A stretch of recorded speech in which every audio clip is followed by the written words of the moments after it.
வணக்கம் நண்பா. இன்னைக்கு நம்ம நியூமராலஜி வீடியோ தான் பார்க்க போறோம். ஏற்கனவே நான் நிறைய நம்பர்ஸை பத்தி பேசியிருக்கேன். யார் யாரெல்லாம் இன்னும் பார்க்கலையோ அதை போய் பாருங்க. அதுக்கப்புறம் இந்த வீடியோவை பாருங்க. இன்னும் அவங்கள பத்தி நிறைய சுவாரஸ்யமான தகவலோட தான் வந்திருக்கேன். நிறைய பேர் இன்னமும் பிஎம் பண்ணி கேட்டுட்டு தான் இருக்கீங்க. நியூமராலஜி வீடியோ போடுங்க, நிறைய நம்பர்ஸை பத்தி நாங்க தெரிஞ்சுக்கணும், கொஞ்சம் சொல்லுங்கன்னு நீங்க தொடர்ந்து கேட்டுக்கிட்டனால உங்களுக்காகவே நான் மறுபடியும் நியூமராலஜி வீடியோ செய்கிறேன். அண்ட் இதுல நீங்க இன்னும் நிறைய விஷயம் தெரிஞ்சுக்குவீங்க. ஸோ யாரெல்லாம் இன்னும் என்னோட சேனலை சப்ஸ்கிரைப் பண்ணலையோ மறக்காம சப்ஸ்கிரைப் பண்ணிருங்க. பக்கத்துல இருக்கிற பெல் பட்டனை பிரஸ் பண்ண மறந்துடாதீங்க. உங்களுக்கு இந்த வீடியோ பிடிச்சிருந்தா லைக் பண்ணிட்டு உங்களோட கருத்துக்களை கீழே கமெண்ட் பாக்ஸ்ல தெரிவிங்க.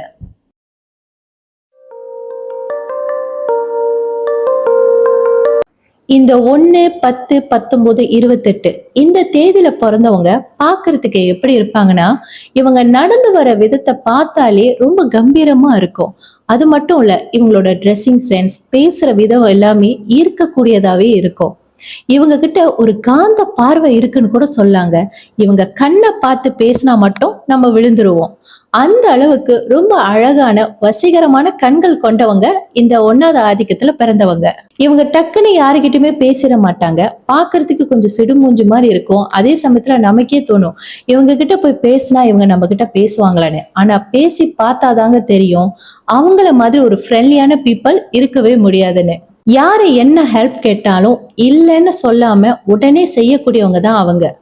அவங்க கிட்ட நீங்க இருந்தீங்கன்னா உங்களுக்கு ஒரு நல்ல கைட்லைனோ கிடைக்கும்.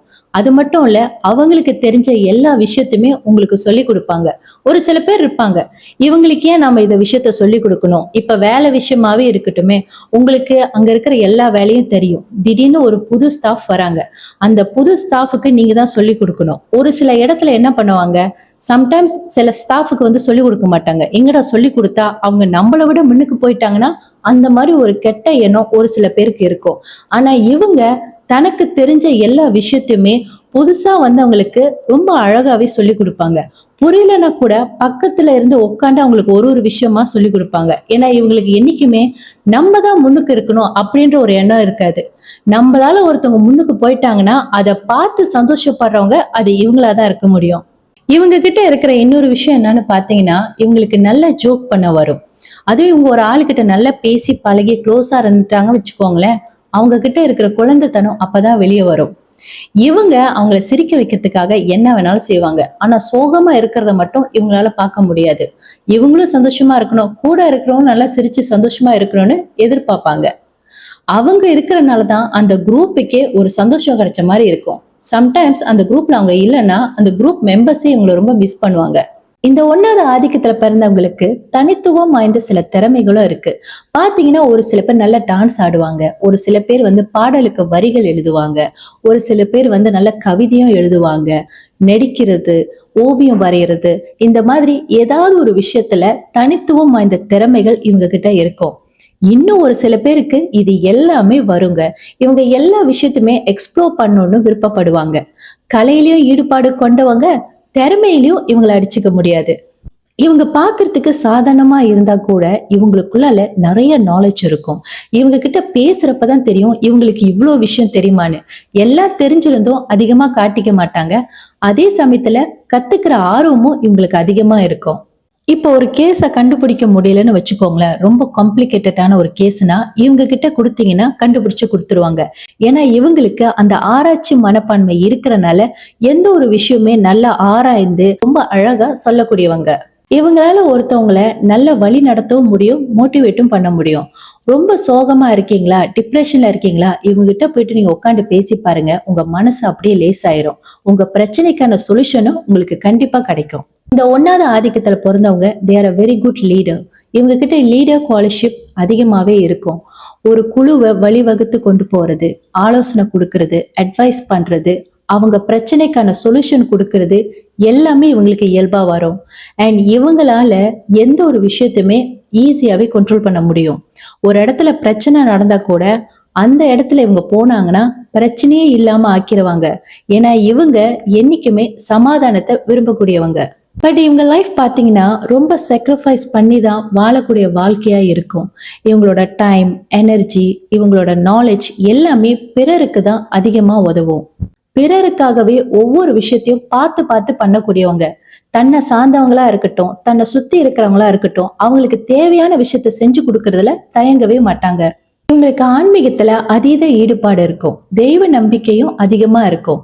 வேத சாஸ்திரத்தை நல்ல கற்று தேர்ச்சி பெற்றவங்க. இவங்களுக்கு இனப்பற்று, மொழிப்பற்று, மதப்பற்று அதிகமாவே இருக்கும். இவங்கள பெரும்பாலும் பேருக்கு ஸ்போர்ட்ஸ்லயும் ரேசிங்லயும் இன்ட்ரெஸ்ட் இருக்கும். ஒரு சில பேர் கார் ரேஸா இருப்பாங்க, பைக் ரேசரா இருப்பாங்க. இன்னும் சில பேர் பாத்தீங்கன்னா ஸ்போர்ட்ஸ்ல நல்ல தேர்ச்சி பெற்றவங்களா இருப்பாங்க. ஆணா இருக்கட்டும் பெண்ணா இருக்கட்டும் இவங்களுக்கு உடுத்துறதுனா ரொம்ப பிடிக்கும். பொதுவா ஆண்கள் நிறைய வாட்ச் கலெக்ஷன், ஷூ கலெக்ஷன்லாம் வச்சிருப்பாங்க.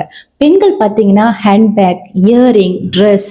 அண்ட் இவங்க பாத்தீங்கன்னா எஸ்பெஷலி பெண்கள் நிறைய ஹேர்டூ பண்றது, கலரிங் பண்றது, ஒவ்வொரு ஃபங்க்ஷன் போறப்ப ஒரு சட்டையா போயிட்டு பர்ச்சேஸ் பண்ணி அதுக்கு ஏத்த மாதிரி சட்டை போட்டு போறது. இந்த மாதிரி ஆண்களா இருக்கட்டும் பெண்களா இருக்கட்டும் இவங்களுக்கு உடுத்துறதுன்னா ரொம்ப பிடிக்குங்க. எங்க போனாலும் நீட்டா ட்ரெஸ் பண்ணணும், அழகா ட்ரெஸ் பண்ணணும், ரொம்பவே கான்சியஸா இருப்பாங்க. மத்தவங்க கண்ணுக்கு பாக்குறதுக்கு நம்ம பிரசன்டபிளா இருக்கிற அந்த விஷயத்த மட்டும் என்னைக்குமே மாத்திக்க மாட்டாங்க. மோஸ்ட்லி பெண்கள் பாத்தீங்கன்னா விதவிதமா ஹேர் கட் பண்றது, கலரிங் பண்றது, ஃபேஷியல் பண்றது, இந்த மாதிரி விஷயத்தெல்லாம் அதிகமா ஆர்வம் காட்டுவாங்க. அண்ட் ஆண்கள் பாத்தீங்கன்னா விதவிதமா பேண்ட் அண்ட் ஷர்ட், அதாவது அதிகமா பர்ச்சேஸ் பண்ணி வச்சிருப்பாங்க. அதை விட அதிகமா அந்த சட்டைக்கு ஏத்த மாதிரி வாட்ச் கட்டணும்னு நிறைய வாட்ச் கலெக்ஷனும் வச்சிருப்பாங்க. அதுலயும் ஒரு சில பேர் பாத்தீங்கன்னா டிசிப்ளினை மெயின்டைன் பண்ணுவாங்க. இதை இப்படிதான் பண்ணணும், இதை இப்படிதான் செய்யணும், இத்தனை மணிக்குள்ளாலதான் முடிக்கணும், நான் இதை தான் பண்ணுவேன்னு அவங்களுக்குள்ளாலேயே ஒரு கணக்கீடு போட்டு வச்சிருப்பாங்க. அதை தாண்டி இவங்க எந்த ஒரு விஷயத்தையும் செய்ய மாட்டாங்க. ஒரு விஷயத்த செஞ்சாங்கன்னா அது போக்கஸா செய்வாங்க. அது கிடைக்கிற வரைக்கும் அந்த விஷயத்துல இருந்து கிவ் அப் பண்ண மாட்டாங்க. இவங்க கிட்ட திரும்ப திரும்ப முயற்சி செய்யற குணத்தை பார்க்கலாம். இவங்க கிட்ட இருக்கிற இன்னொரு குணம் என்னன்னு பாத்தீங்கன்னா இவங்களுக்கு சட்டுன்னு கோவம் வருங்க. ஆனா கோவம் இருக்கிற இடத்துலதான் குணமும் இருக்கும். எந்த அளவுக்கு கோவப்பட்டாலும் அந்த பர்சன் மன்னிப்பு கேட்டுட்டாங்கன்னா அந்த கோவம் அப்படியே அடங்கிரும். ஆனா அதே சமயத்துல அதே தப்பா அவங்க திரும்ப செஞ்சாங்கன்னா அவங்க கிட்ட அவங்க பேசவே மாட்டாங்க. இவங்கள பெரும்பாலும் பேர் பாத்தீங்கன்னா ரொம்ப டேஸ்டான ஒரு பர்சனுங்க. அதாவது என்னன்னா எந்த ஒரு சாப்பாடுமே நல்லா ருசிச்சு ரசிச்சு சாப்பிடக்கூடியவங்க. கொஞ்சமா சாப்பிட்டாலும் டேஸ்டா சாப்பிடணும்னு எதிர்பார்ப்பாங்க. குடிக்கிற காஃபில இருந்து அவங்க சாப்பிடுற எந்த ஒரு சாப்பாடா இருக்கட்டும் டேஸ்டா இருந்தாதான் சாப்பிடுவாங்க. இல்லைன்னா எப்பேற்பட்ட சாப்பாடா இருந்தாலும் அதை சாப்பிடாம ஓரத்துல ஒதுக்கி வச்சிருவாங்க. இவங்களுக்கு அதிகமாவே ரசிப்புத்தன்மை இருக்குன்னு சொல்லலாம். எல்லா விஷயத்தையுமே ரசிப்பாங்க. அவங்கள சுத்தி இருக்கிற விஷயங்கள், அதாவது இயற்கையா இருக்கட்டும், மழையா இருக்கட்டும், கடலா இருக்கட்டும், காதலா இருக்கட்டும், இசையா இருக்கட்டும், எல்லாத்தையுமே ஒரு ரசனையோட பார்க்கக்கூடிய ஆட்கள் இவங்க. இவங்க கிட்ட படைக்கும் திறன் அதிகமாவே இருக்குன்னு சொல்லலாம். ரொம்ப கிரியேட்டிவிட்டியான பர்சனும் கூட. அது மட்டும் இல்ல, இவங்க செய்யற ஒவ்வொரு விஷயத்திலுமே ஒரு யூனிக்னஸ் இருக்கும். இவங்க கிட்ட இருந்து நம்ம கத்துக்கிறது நிறையவே இருக்கு. எந்த ஒரு விஷயத்தையுமே ரொம்ப போல்டா ஹேண்டில் பண்ணுவாங்க. அண்ட் எவ்வளவு தோல்வி வந்தாலும் வெற்றி அடைகிற வரைக்கும் தோந்து போக மாட்டாங்க. தன்னம்பிக்கை தைரியமும் இவங்களோட சொத்துன்னு சொல்லலாம். எந்த ஒரு விஷயத்தையுமே ரொம்ப நுட்பமாவும் ரொம்ப அழகாவும் கையாளக்கூடியவங்க. அது மட்டும் இல்லைங்க, எதிரிய கூட சிரிச்சுக்கிட்டே வீழ்த்தக்கூடிய தைரியம் இவங்க கிட்ட இருக்கு. சோ அவ்வளவுதான் நண்பா, நம்பர் 1 பத்தி. உங்களுக்கு இந்த வீடியோ பிடிச்சிருக்கும்னு நம்புறேன். பிடிச்சிருந்துச்சுன்னா மறக்காம லைக் பண்ணிருங்க. கீழே கமெண்ட் பாக்ஸ்ல உங்களோட கருத்துக்களை தெரிவிங்க. அடுத்த வீடியோல நம்பர் 2 பத்தி பார்க்கலாம். நன்றி, வணக்கம்.